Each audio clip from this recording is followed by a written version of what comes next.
Selamat pagi, apa kabarnya hari ini? Semoga baik-baik saja. Perkenalkan, saya Siprianus Surlian, mahasiswa NERS Tikes Panakukang Makassar. Hari ini saya akan memberikan penyuluhan tentang ansietas. Apakah Bapak dan Ibu bersedia untuk mendengarkan penyuluhan ini? Kalau Bapak dan Ibu bersedia, maka saya akan menggunakan waktu Bapak dan Ibu sebanyak 10-15 menit untuk memberikan materi ini. Oke. Pertama-tama, apa itu ansietas?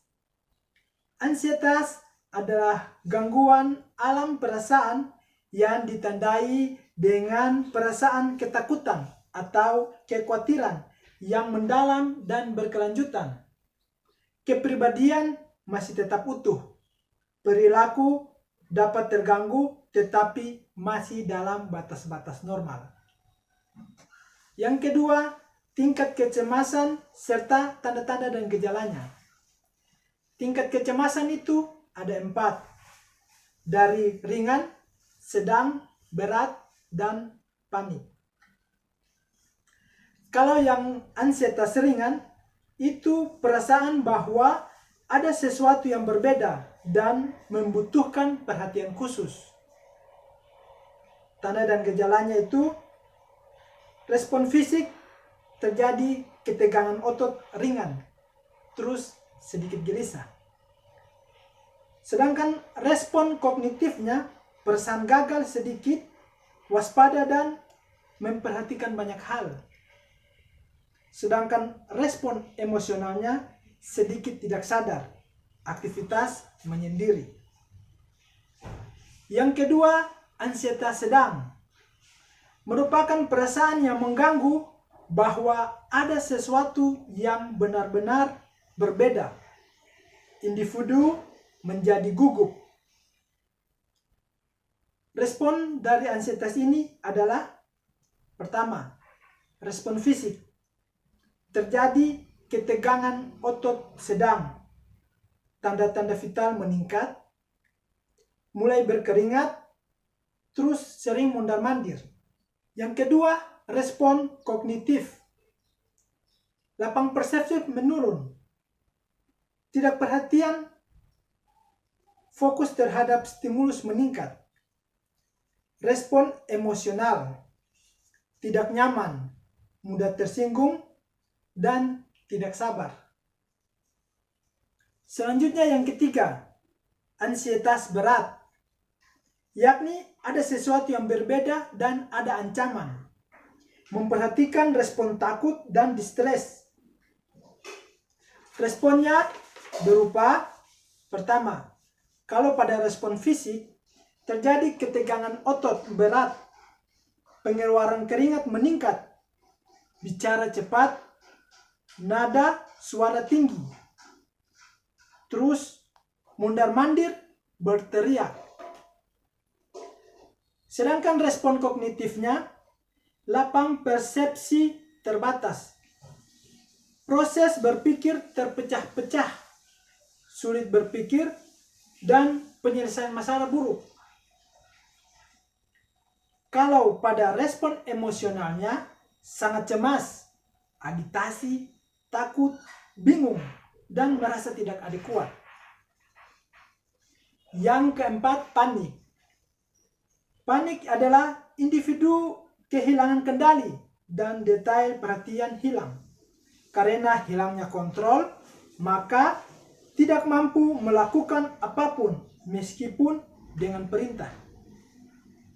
Respon dari panik ini yang pertama, respon fisiknya, ketegangan otot sangat berat, agitasi motorik kasar, pupil dilatasi, tidak dapat tidur.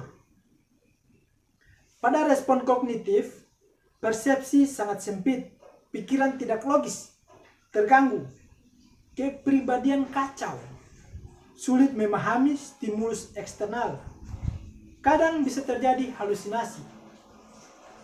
Sedangkan pada respon emosionalnya, merasa terbebani, merasa tidak mampu, tidak berdaya, bahkan bisa lepas kendali, bisa sangat takut, kaget, dan sampai pada kelelahan. Faktor-faktor apa yang menimbulkan ansietas? Ada beberapa faktor. Yang pertama, lingkungan yang asing. Bisa juga dua, berpisah dengan pasangan dan keluarga. Yang ketiga, adanya ancaman akan penyakit yang lebih parah. Dan empat, bisa juga karena masalah pengobatan. Di sini ada beberapa hal yang akan saya sampaikan untuk mengatasi ansietas. Pertama, kita bisa menggunakan teknik relaksasi segitiga pernapasan. Pertama, ambil napas selama 3 detik dengan lembut, tahan napas 3 detik, kemudian dikeluarkan melalui mulut. Contohnya kayak gini.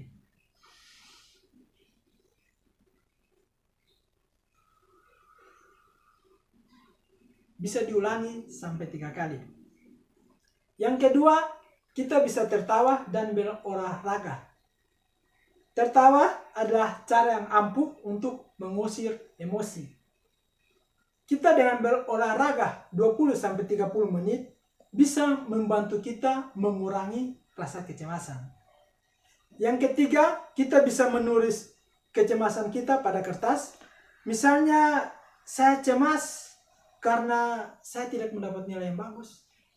Atau yang lainnya, tergantung permasalahan yang kau hadapi. Yang keempat, mendengarkan musik. Dengan mendengarkan musik yang kita sukai, dapat mengurangi kecemasan yang kita rasakan. Sekarang, cara melakukan perawatan pasien di rumah. Beberapa hal perlu kita ketahui untuk merawat pasien di rumah. Yang pertama, memberikan kegiatan atau kesibukan pada pasien dengan membuat jadwal kegiatan harian. Yang kedua, mengajak pasien ikut aktif dan berperan serta dalam kegiatan masyarakat, misalnya mengaji, kerja bakti, dan lain-lain. Yang ketiga, mengontrol kepatuhan minum obat secara benar sesuai dengan resep dokter.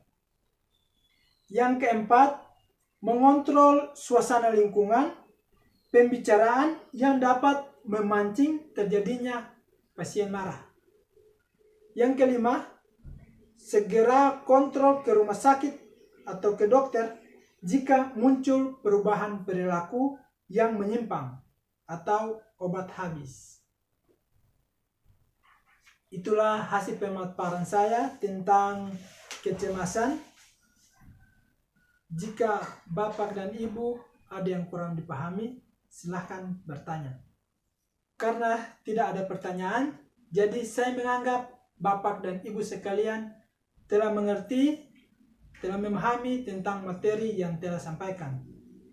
Semoga materi ini dapat berguna bagi kita semua. Saya tutup penyuluhan ini dengan Assalamualaikum warahmatullahi wabarakatuh.